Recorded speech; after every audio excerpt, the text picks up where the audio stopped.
Hi, I'm Dave Cut, and you're watching another Comic Chat.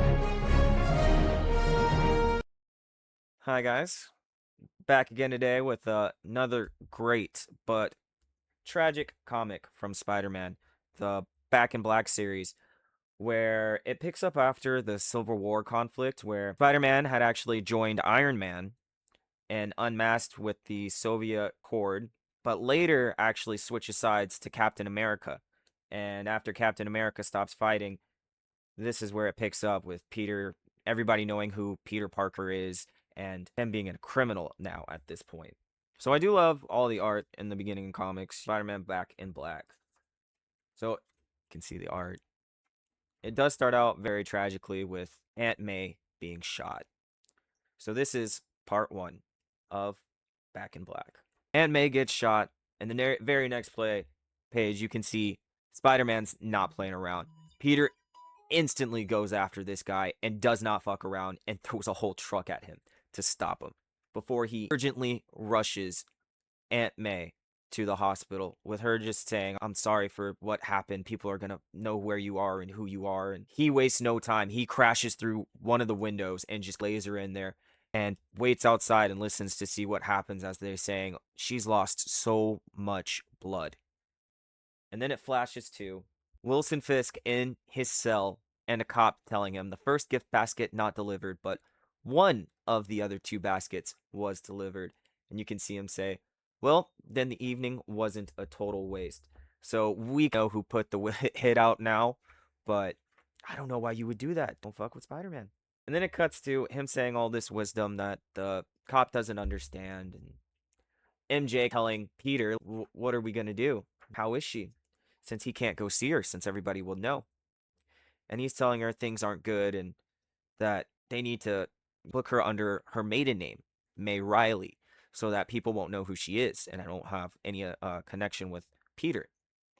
And since he can't be there with her, he says, "I'm going to go do what I do best." And he says, "I'm going to go hurt somebody."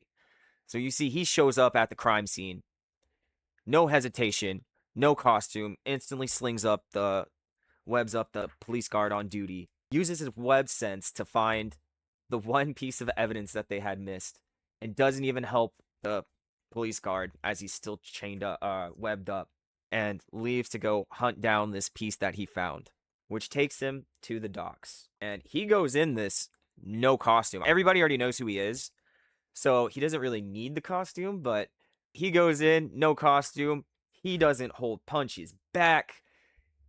No one's safe tonight. He even says it. No one. And he saves one last guy, and he wants to know about this, and he says, "I don't know." And he breaks his hand, and he's telling him, "I didn't care if you seen it before. Where can I get it?" And the man eventually tells him where he can get it. So then they flash to Jay showing up, telling him about Aunt May, and them telling her that they're afraid that she's going to die, unfortunately. So this is when Peter dons the black suit.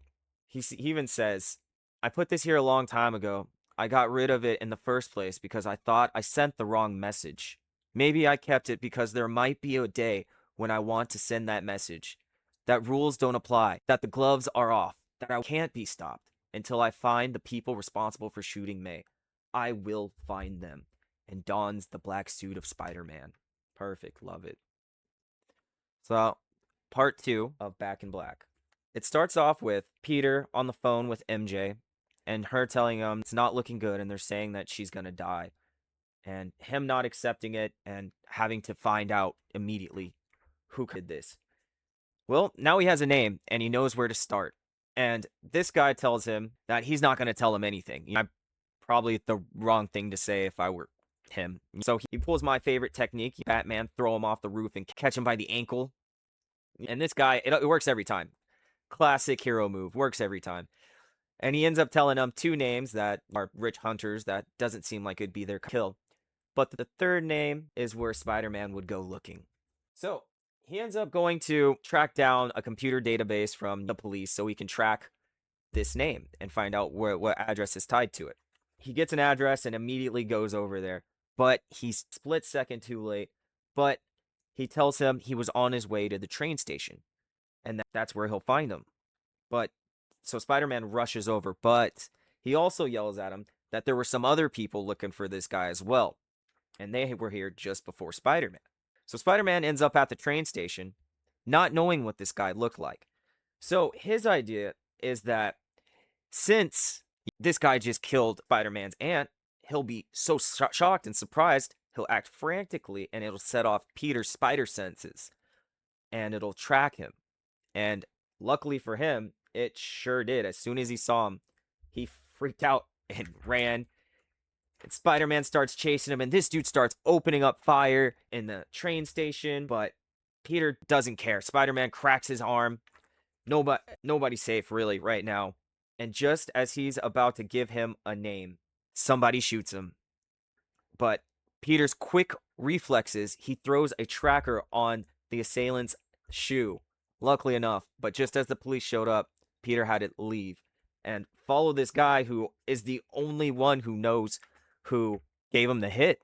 So Peter ends up back at the hospital talking to Aunt May, and she's saying that, oh, she's lost a lot of blood. She's actually in a coma, and they were saying she's going to die soon.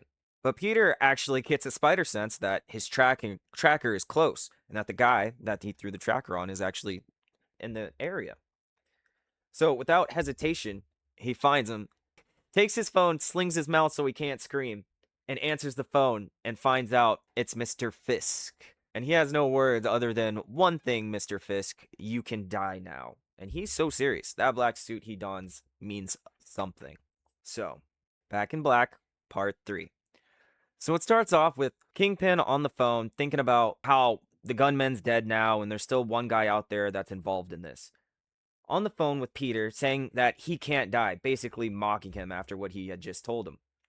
But Peter doesn't care. He already said what he needed to say and rips the webbing off the henchman's mouth and telling him, you better tell me everybody that's involved in this before he eventually does. And then Peter's off before MJ can even make it to the lobby. And then you can see Kingpin hanging up the phone, telling this guy, this is actually funny, telling this guy, in ancient times, it's not uncommon for a king to be kidnapped and held hostage for a fee worthy of a king was paid. So he starts tearing apart his whole entire cell and getting this huge pile of money, asking the guard, do you know what this is? And he's saying, a king's ransom, as it is. And Fisk telling him the only thing he wants is for them to turn their backs, open the cells, and bring him his suit when the time is right. And that they can have all the money that was there. Then it flashes to the last guy getting strung up in the sewers. Peter hanging there, threatening this guy, telling him he's the lowest of the low, telling him that he needs to tell people what happened and make them understand that if they come after his family, the black suit's going to come out and he'll come for them. And it means something. That's a symbol. So Peter ends up back at the hospital talking to MJ, trying to figure out what they're exactly going to do. So that Peter has this idea that, hey, maybe he can give her his blood because it has worked before in a previous issue. It has healed her before, and all it will take is just a little bit of time since she had lost a lot of blood anyway.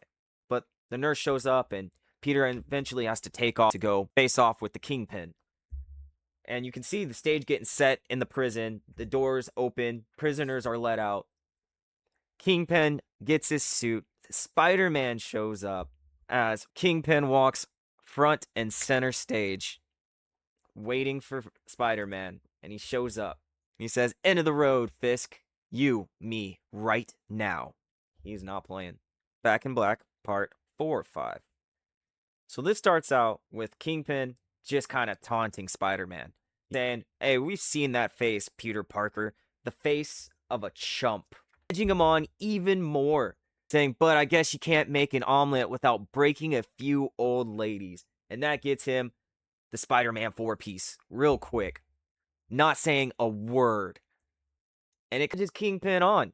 He says, which is especially unfortunate since once you've made a mockery of everything you stand for and victimized the women you said you loved, really, what's left except for humor? And I don't know how funny that was because that got him another 4-piece combo from Spider-Man. So this kind of pisses Fisk off. He's with the witty comebacks with Spider-Man, but he's like, say something, damn you. And Spider-Man says, all right, He's trying to tell him he donned this suit because it stands for everything that he said he would never do, you know? That this suit stood for something, and that he wasn't here to kill him as Spider-Man, that he's here to kill him as Peter Parker, and he charges at him, suit off and ready to go. And he gets Fisk good. It looks like I don't even think Fisk puts up a fight, can he? Going back and forth, dude, just making him look like a chump. He even says, "You don't have any real power. You can't fly. You can't stick on walls. You can't turn into living flame or stretch out across a 20-foot room." He tells this dude he's basically a balloon and he's a needle here to pop him. And Fisk finally tries to get after him, get a couple good shots in, but he lands nothing. And Spider-Man takes him out again and picks him up by his chest and slaps the bejesus out of him multiple times in front of everybody. That cheering room fell quiet real quick as he holds his wrist up to Kingpin's throat, saying, "I can turn your entire respiratory system into one solid chunk of tissue and webbing. All it takes is 3 seconds." And then he starts counting 1, 2, 3 before he freaking just tosses Kingpin across the room. And he tells him, "I've done something far worse than kill you, Fisk. I've beaten you." And then he tells him, "Here's how it's gonna happen. Anybody comes after me, if anybody comes after my family, there'll be hell to pay and all that. And that once his aunt dies, he'll be back to finish the job and he will kill Kingpin." So then he just leaves him there to crawl back to his cell in front of everybody. Even him saying, "What are you looking at?" He didn't just get his butt beat. And then it flashes to Spider-Man Peter checking on Aunt May. Jay telling them they're starting to run out of money and things are getting bad and that they need to do something. And it ends with Aunt May in the hospital bed and Wilson Fisk beat up in his own cell. And I suppose that's all any of us can do is wait to see what happened. All right. Back in Black, Part 5. An incident on the 4th floor. All right, so this starts out with Peter talking to Aunt May, telling her, "Oh, I hope my blood doesn't turn you into a human spider, grow 8 arms and stuff like that." And then you can see the next day he steals the file to see if anything actually had changed because they got her blood work. And he says, "I don't understand why it didn't work, that nothing has really changed." And then you can see a priest showing up to her room asking about her last rites and wills and if she would want a preacher there at her time of passing, and that kind of sets Peter off, saying that he doesn't know what he's talking about. And then it shows up to a police precinct where a file is getting passed off on a Jane Doe that was shot and mysteriously brought into a hospital. So gunshots always have to get checked out, but they don't know yet who she is, and they don't know yet that she has any connections with Peter Parker / Spider-Man. So this is where it gets funny. The detective actually shows up to the hospital, starts questioning, and the nurse that's been taking care of Aunt May, she has her own story of events that happened. So she thinks that there was a struggle in the house by the husband / boyfriend, and the gun went off by accident, and Aunt May had drove or maybe took a cab to the hospital where they had followed her and caught up with her. And when they try to force her to come back, that's when the gun went off. And that's why they found her the way that she was. And the detectives possibly, but what else? And then she even says he thinks that the husband / boyfriend came back and tried to poison the old lady to finish her off, since they found some type of toxin in her blood that has not yet been identified. And her blood count was weird. But she also tells her that the niece is up there right now. So the detective rushes up there, which sets off Peter's spider sense. But MJ opens the door, and the officer actually tries to arrest her, which is not a good idea. And she pulls him into the room, and it's dark, and Peter's there, and he just knocks out the freaking detective. No webbing, so he can't be connected to the crime, but Peter Parker does knock out the detective before realizing they're getting notice now, they need to move Aunt May. So what they do is Peter ends up stealing a ambulance from some dudes on a break, an EMTs on a break. Jay has to steal transfer papers so it looks legit. So they get Aunt May, all situated. They get the authorization, they can forge it, but it's passable. And they get Aunt May checked into this other hospital, which actually happens to be cheaper since they're running out of money. And after all of this, they're realizing, like, dude, MJ's kind of freaked out. Peter Parker just knocked out a detective, and he's supposed to be the good guy. And Peter Parker's freaking out because he even recounts it. He just committed 9 felony counts. Not committed by somebody in a mask that can't be tracked down. Not committed by Spider-Man. 9 felonies committed by me. My fingerprints all over everything. Me, Peter Parker. And he's starting to say he's turning into the very thing that he tried to fight. Criminal. The friendly neighborhood Spider-Man. So this is part number 17. As you can see, we got the original cover, and then they even put in the variant cover for 17. And this one starts out at Rikers Island, where we see a guard being wrapped up in sand as one of the other guards checks on him. You see Sandman kind of assumed his identity. You can see Sandman breaking down further into Rikers Island, and these guards talking about, oh, Spider-Man should be in here. He's not a hero and stuff like that. But then immediately getting taken out and strung up by Sandman, and they say, bet that idiot Spider-Man would look pretty good to you around now. Making fun, so. And then we cut to Spider-Man actually swinging around, getting chased by the cops in a helicopter, and the news helicopter also chasing him, and them having technical difficulties, and Spider-Man having to save them, this helicopter, before escaping the police and running away. And then we cut back to Sandman, and they're ready for him. They were prepared for Sandman. They came with the water guns and everything. And they say, you think we weren't prepared for you, Marco? We've got Floyd Baker on ice. You don't think maybe we figured you'd try to break him out? And Sandman's saying that he's innocent, but obviously they don't believe him. They say, tell that to the homeless guy that he murdered. And him saying, oh, he's not a murderer. He doesn't murder people before escaping down a drain into the sewer and out to the sea. Then we cut to Midtown High, New York City, where we see Peter falling asleep at his desk. He's an assistant coach for Flash Thompson now, and Flash kind of sleeping at his desk, and he's like, what's going on? And Peter's kind of about the troubles he's going through. It's a money problem. Flash doesn't know it's Peter. Peter's still wearing that disguise and hasn't told Flash yet that at night he still dresses up as Spider-Man and runs away. But suddenly, as Peter's walking out the door, Flash throws a ball at him, and Peter sends it flying right back at him and hits him in the gut. And Flash tells him, since you went public, you totally suck at keeping yourself under wraps. How are you doing the disguise? And he tells him, oh, it's a hologram, Stark's technology. And Flash actually seems to be a pretty good guy. He tells him, like, hey, if you need a place to crash, you can crash at my place, get it. But then we see as soon as Peter leaves, Flash gets on the phone with someone and is like, hello? Yeah, Flash Thompson here. Got something I need to tell you. Something I think is gonna pay off pretty big. So maybe betrayal? We don't know yet. But we see Peter, at 327 9th Avenue, apartment 4, Flash's apartment, unpacking and settling in when his spider sense goes off and Sandman suddenly appears in Flash's apartment and he immediately tries to web him.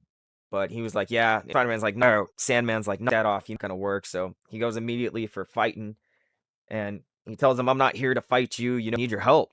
But, Man's like, you're kidding, right? He has his own problems, his own family to deal with. That, Aunt has been shot and all that, but Sandman's trying to break out his dad, is telling him that he's innocent and all this, and Peter tells him, these two people never hurt anybody, but that man died years ago at the hands of guys like your father, so why should I? And Sandman takes it, he's like, hey, give me that, him. And Peter's like, who, him? The bum. What the hell are you talking about? And Sandman says, I saw this picture in the DA's file at the crime scene, which is kind of weird. And I don't know, I'm kind of confused. And he said, and Peter doesn't believe it either. He says, this is the guy who died in the alleyway a few weeks ago. This is the guy that they're trying to frame his dad's murder on. So it ends there, issue 17, with everybody kind of confused on what's happening and how Ben escaped. Or Ben is alive, sorry. Friendly Neighborhood Spider-Man, number 18. So this one starts out in Forest Hills Cemetery, some months earlier, where we see Ben Parker laying over this other Spider-Man, telling him, the right man, he can make a world of a difference before we see some other kid that's hiding out down here drinking beers kind of in the same cemetery. And he said, and while he overhears Ben telling the Spider-Man of the year 2021 that he thinks he'll stay around for a while before disappearing. Runs up to the Spider-Man trying to help him, but as soon as he removes that helmet, this Spider-Man disappears and disintegrates. Then the groundskeeper of the place shows up and kind of shit away, but he does keep the helmet. So then we come back to present day of the 13th precinct in Manhattan, where we see Peter Parker and the Sandman in disguise as agents of Shield there to like investigate the death or the capture of Sandman's father. But while talking to this detective about it, he said that they got a confession, and he says it's not like they waterboarded out of him or anything, but their ways. And that kind of set off Sandman, and he attacks the detective, which is totally uncalled for, and it kind of was bad timing for, because his holo projector runs out of battery, and then they see that it's actually Spider-Man working with Sandman, and Spider-Man tries to stop Sandman from killing this before a bunch of other detectives show up, and Spider-Man has to string them up and everything before Sandman hurts anyone else. And Spider-Man's prepared to leave him there because he's trying to kill this detective, but he comes to his senses and ends up leaving with Spider-Man. Then we go to where Flash Thompson had actually set up a date with his ex-girlfriend, Betty Brant, and just trying to reconnect, rekindle, get his life back together, seeing if there's any chance. And as you can see here, and she says, "We'll see." Okay, Flash back on the playing field and looking good. While she's walking away to go to the bathroom to excuse herself from the date, we see Spider-Man and Sandman on the rooftop arguing about what just happened. Like he was totally out of bounds, attacking that detective, and Sandman saying like, "Oh, if you don't want to be here, you don't have to be here. You can go." And Spider-Man telling him, I've known two Bens in my life, and one appeared months ago, and the other one has been exactly where the same place, since he died. And Sandman's like, "Are you sure about that?" And Spider-Man's like, "You know what? Well, let's check it out, see if he is still buried there." So we flash to Betty Brant in the bathroom, and what seems to be a thousand spiders just coming out of the stall, and she's freaking out. Everybody in the restaurant hears her as she escapes the bathroom. She's trying to tell the manager, get this place shut down. It's a health hazard. There's maybe thousands of spiders crawling out of the toilet. But when they go see, there's no trace of any spiders, but there is a trace of what appears to be some narcotics left behind in the bathroom, even though she claims they're not hers. We see somebody named Arrow hiding in the closet who may be to blame for all of this. So Spider-Man and Sandman end up in the graveyard at Uncle Ben's grave. But there they see that it's undisturbed and it doesn't look like he's been dug up. But while there, Spider-Man gets a spider sense, and it leads them to this van where we see this kid that has the 2211 Spider-Man's helmet. And he's kind of in the back of his van. He says, Have you come to take me to the future? Because I am so ready." And they're kind of asking him what happened, and he's telling them, like, "Hey, I got this from a different Spider-Man, and some other guy had shot him." And there's Sandman actually transforms his face into Uncle Ben and was like, "Was he this guy?" And you can see the kid positively saying, "Oh yeah, that's the guy." And Spider-Man not even believing him. But when Spider-Man takes the helmet and actually puts it on, the helmet actually recognizes that he has arachno DNA and turns on. And you can see the kid saying, "Oh, it never did that for me." And then the helmet actually shows him replay of, then that's when he actually gets to see that, hey, that was Uncle Ben. He was there, he did shoot him. But the helmet also says, "Would you like me to lead you to the subject?" And that's where Spider-Man says, "You bet your affirmative butt I do." And then they're off to find this new Ben Parker to see who he is. Friendly Neighborhood Spider-Man, number 19. So this one starts out in Midtown High, New York City, where a janitor hears a kid calling from, the 8, telling him that Peter, oh, he means Spider-Man, told him to hide there until everything was safe. And the kid asking, "Oh, so is the danger over?" And the janitor telling, "Well, not yours," and ends up killing the kid and for some reason licking the blood off the murder weapon. Crazy. And then we move to the sandblasted conclusion. So here we find ourselves with Spider-Man Sandman and the kid that gave Spider-Man back the helmet as they're traveling to where this helmet's taking them to, the supposed, bin. Sandman's getting a little frustrated, asking, why is he here with us and why do we have to let him drive? And Spider-Man just telling him, well, he volunteered and it's his van. Besides, they don't either have a license, Spider-Man doesn't, and Sandman. And Sandman saying, who cares if they have license? They're both criminals. And Peter kind of telling him because they're criminals doesn't mean they have to break the law. And Sandman, of course, not understanding. So then we go to Sandman's dad in jail and being told that because Sandman and Spider-Man are been trying to break him out, that they're actually moving up his death penalty to midnight tonight. And that comes to a surprise as him has seen his son in years. So then we go over to Flash taking Betty back home after their date kind of blew up. Him trying to say that, or her trying to say that, you don't believe that I would do drugs, do you? And Flash not knowing really what's happening or what's going on. And Betty actually saying, oh, I think it had something to do with that Miss Arrow, the school nurse that had a crush on him. And then, of course, out of nowhere, there she sits, and Betty yells Flash to stop the car, but he stops all of a sudden and actually ends up crashing the car into the police. And that's where they, of course, they're gonna get arrested as Betty freaks out, saying, "Oh, it was Miss Arrow's fault," and turning back, and she's not there, but there's a bunch of spiders crawling into the sewer for some reason, and yeah. So then we end up at Midtown High. Weirdly enough, then Sandman and Spider-Man don't know why they're there and making sure that the helmet's not malfunctioning, but it's telling them that there's many people here for some reason, that the target that they're looking for is surrounded by thousands and stuff like that. So as they approach, it's just some old guy there with a gun, not really knowing what's going on. But the old man says, "Oh, well, hello, Peter. Brought a friend, I see." And Peter not really knowing what's going on, and the helmet then confirming that this is the guy that they're looking for. So Sandman immediately attacks, and this guy tries to shoot Sandman. Of course, that doesn't work, and they're trying to figure out what's going on. And well, Spider-Man's trying to figure out what's going on. Sandman doesn't care; he's just trying to hit him. But this dude suddenly turns into a Sandman and hits Sandman, and Spider-Man's confused. Everybody's confused. He's like, "Who the blazes are you?" And this guy then transforms again into the Spider-Man of 2012, 11, saying, well, I'm your friendly neighborhood Spider-Man. Before actually taking the helmet back from Spider-Man, saying, this predecessor never any good, and it won't do the successor or anything. Depending on look at time travel, it's all kind of weird. Before then throwing the helmet out the window, where it lands again at this same kid. He's getting so lucky with the Spider-Man gear. And then this guy transforms again back into Uncle Ben. And Spider-Man just saying, like, who the hell are you? And him saying, like, you can figure this out. And Spider-Man just kind of thinking about everything. He's like, well, since there's been a future Spider-Man and a future Hobgoblin, why can't there be a future Chameleon?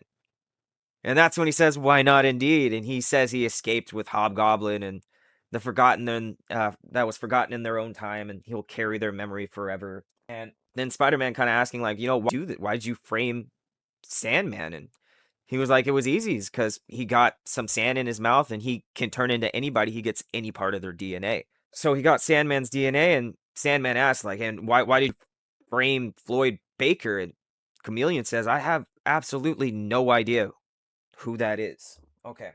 So stick with me here because this gets a little confusing. So before he's trying to kill this guy, Spider-Man's trying to tell him, like, this out. And he said, no, Marco, not him. He says, it was my uncle who died. Believe it or not, my uncle from another timeline. Why shouldn't I believe it? It's no nuttier than the rest of this.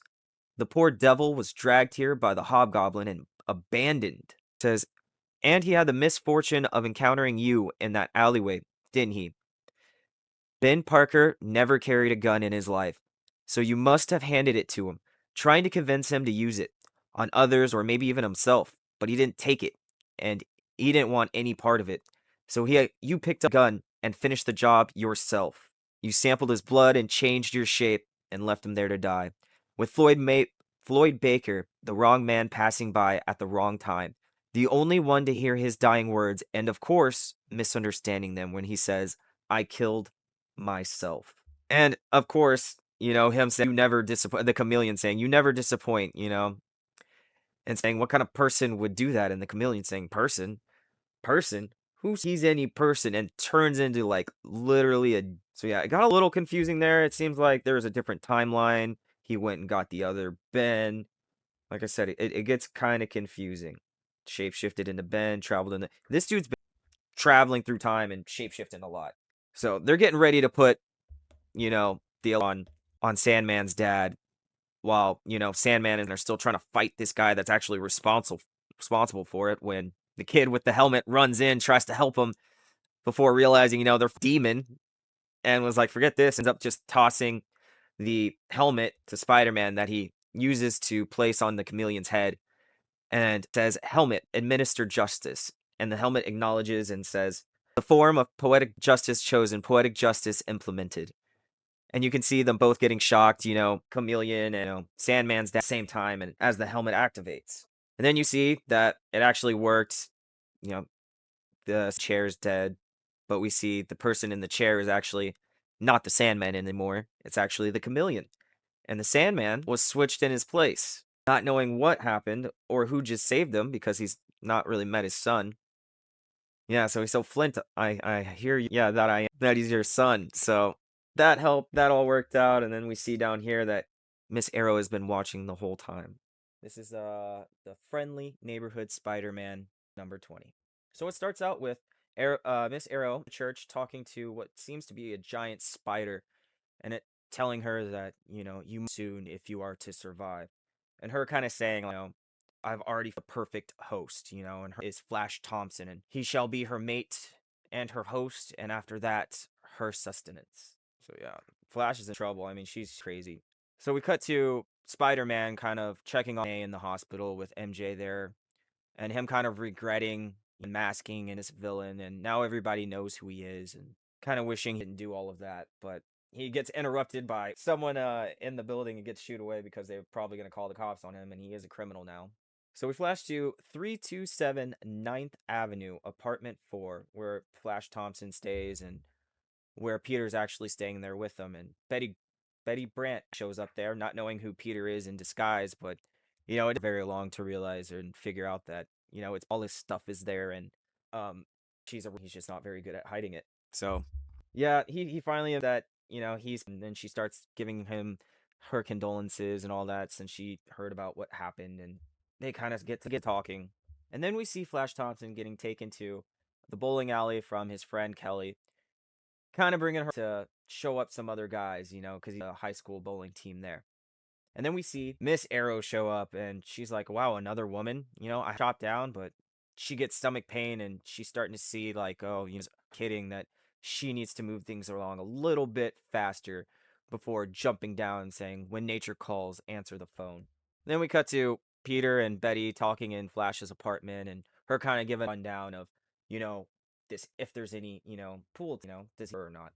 And he says, yeah, because, like, there's interesting stuff that goes on at that school. A shape shifting villain from the year century told him, like, yeah, which the old one it was Chameleon.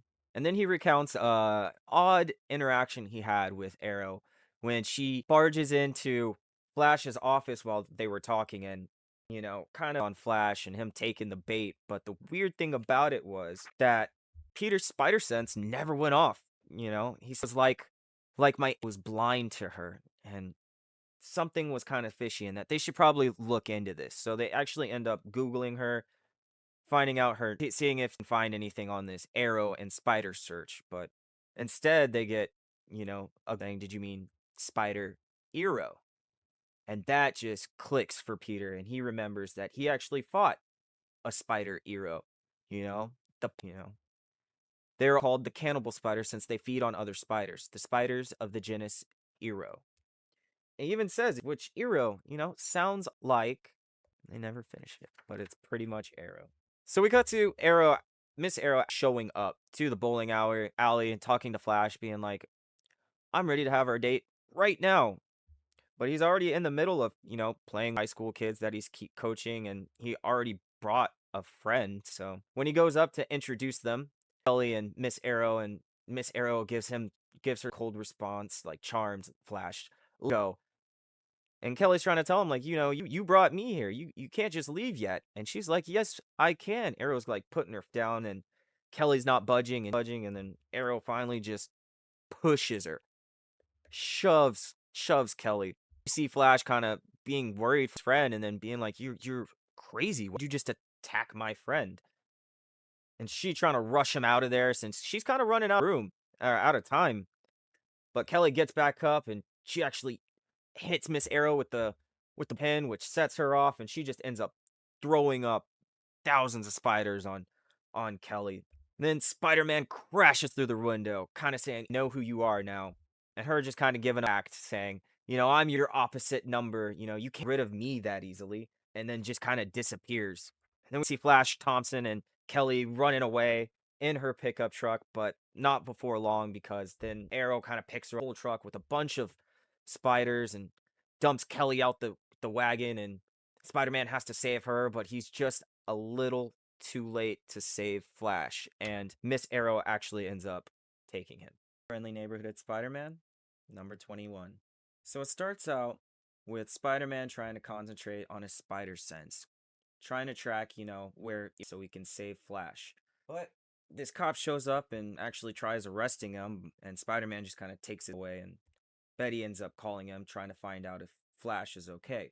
Spider-Man actually ends up telling her what happened and that Arrow is actually made up of thousands of spiders and that she should stay away to be safe. But as you can see, the cop kind of going back to car, getting even more weapons and coming back, and Spider-Man having to take them and break them before trying to plead with this cop, telling him, he up the good fight, how actually is the one that gave up. He wound up on a slab. And, what did the cop have to say to that? And the cop just saying, "You're under arrest." And Spider-Man swinging away just kind of up. And we can see somebody had actually recorded that whole interaction. All right. Then we see Flash waking up, stuck to a ceiling as Arrow dangles below him. As he screams and calls her a monster, she says the only monster is Spider-Man. And then her stomach actually starts hurting and she ends up falling to the ground. Flash kind of thinking she gonna break her neck. She kind of digs into her abdomen before pulling out this egg and pointing to Flash and saying, "That's your daddy." And Flash kind of freaking out. And you can hold on, yeah, you can telling him, "This egg sac is going to go down your throat." And then she kind of tells him, like, about to happen to him, how energy will go into her and she'll siphon it back into him and, you know, be one. But the spiders will eat him away and his spirit will live on in them. But Flash still, he's open his mouth. And Spider-Man actually ends up catching up and intervening just in the nick of time before Arrow kind of just charges out with spikes drawn. As Spider-Man pops out spikes too, and they start to fight. Then we can see Jonah Jameson and Robbie Robertson at the Daily Bugle seeing that video that was taken of Spider-Man and that police officer.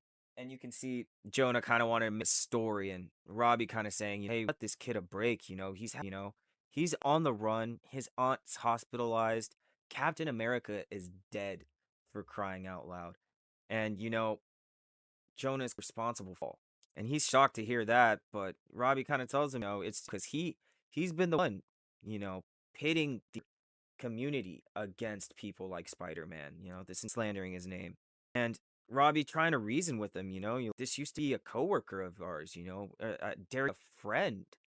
And after all that, Robbie storms out saying, "You can do whatever you want since, you're the after all." So we come back to Spider-Man talking about how he's glad that the Stingers came back, and Arrow telling him that of course they came out. They only come out when you face someone like me, someone whose being is rooted in primal forces of chaos and darkness. She even goes further and says, "I am the female to your male, dark skinned to your light, strength to your weakness." And Spider-Man even says, "Don't forget chunky to my creamy." So he's always a little quick witted with it. He then even gets her with a good strike, but it goes right through her. And she counters a good strike of her own. And she even tells him, my sting would kill anyone else, but you, it would simply slow down before knocking him back as he falls. Then she tells Flash that although she could have had thousands of children with him as a host, With Spider-Man as a host, at least she would have a few hundred, but she wouldn't have to deal with Spider-Man anymore.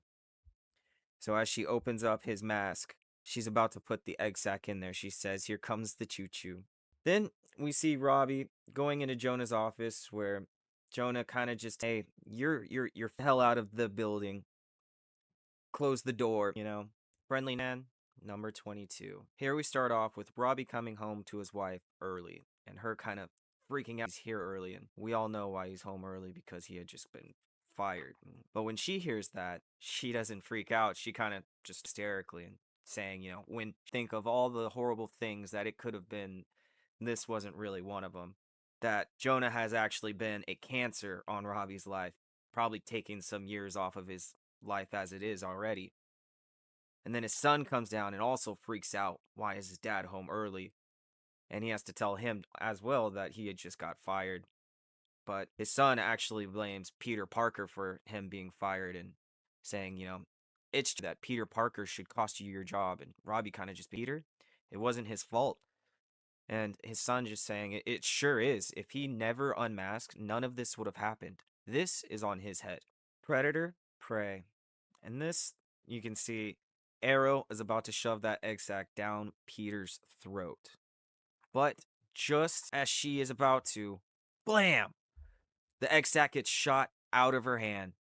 And just before she can realize what's exactly going on, blam! Another shot goes straight through her chest. And we can see it's actually Betty Brant standing there with the shotgun saying, "Right back at you," before firing another one. Blam! And blam! Saying, "This is for threatening Peter and Flash. And this is for making me afraid of toilets," before blam! Firing another shot.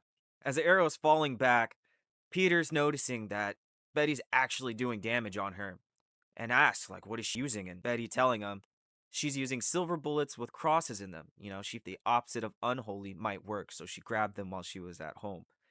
And Peter kind of likes silver bullets. And she's saying, "I'm a reporter for the Daily Bugle. I've seen stuff that would freak out a Kolchak." And as Arrow's fallen back, she's threatening Betty, saying, "Prepare to with that thing under your pillow. In fact, prepare not to sleep at all, because I'll be watching, waiting.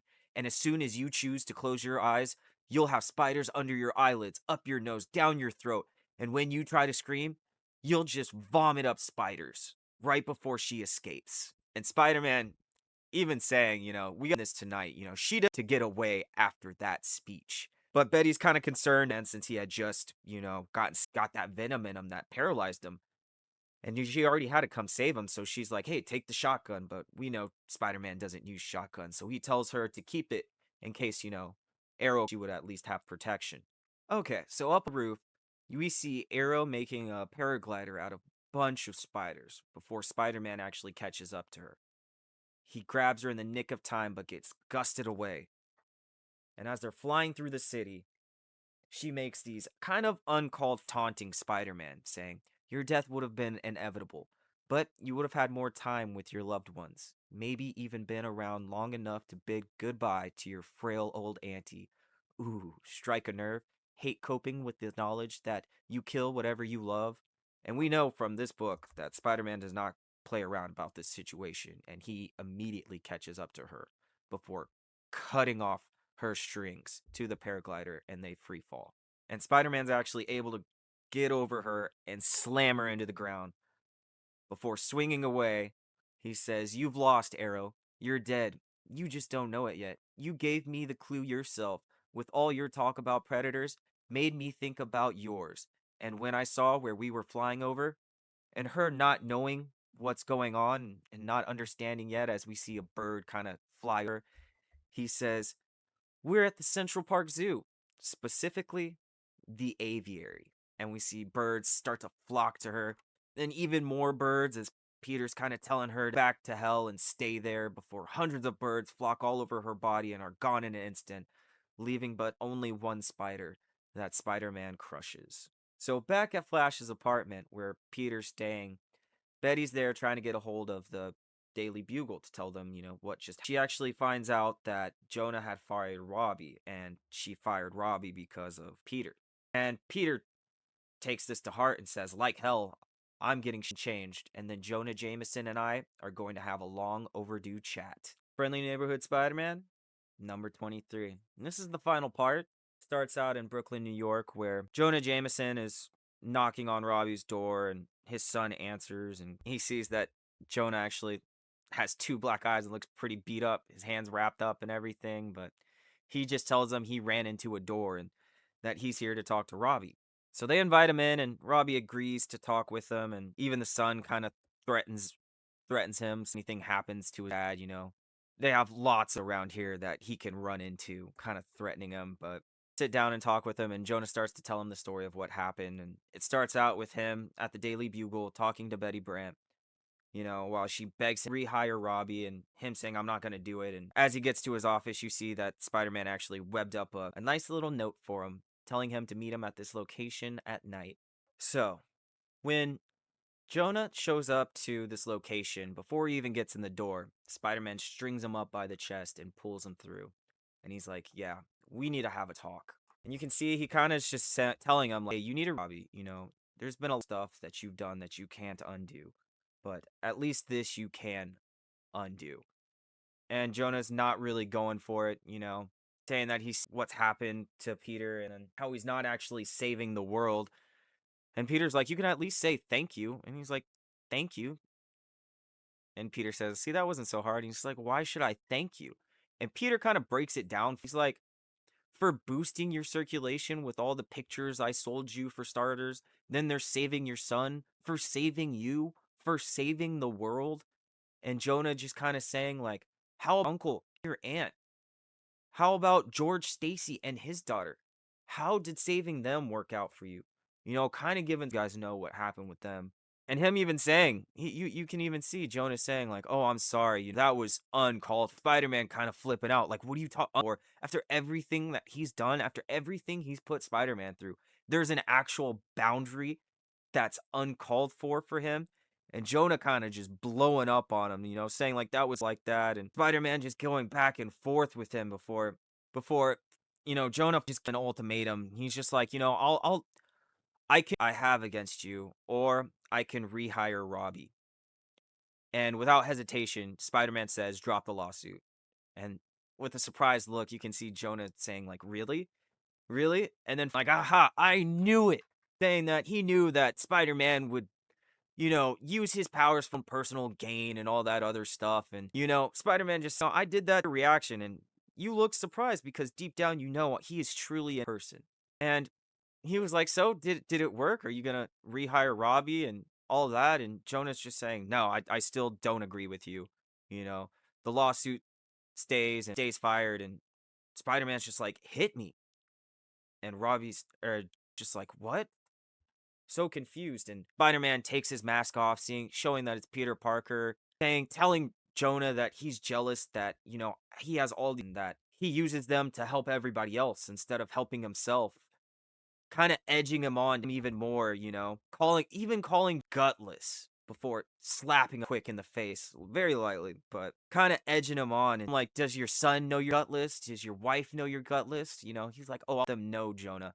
Let them know. The brave, crusading Daily Bugle publisher is just a gutless, craven, spineless limp, and Jonah decks him. Spider-Man reels back. Peter even says, "What? Are you kidding me? Is that the best you can do?" And he hits him again and again. And as he's recapping this, he's telling Robbie, I lost track of how many times I just kept hitting him, Robbie. He never fell, not once did he even come close.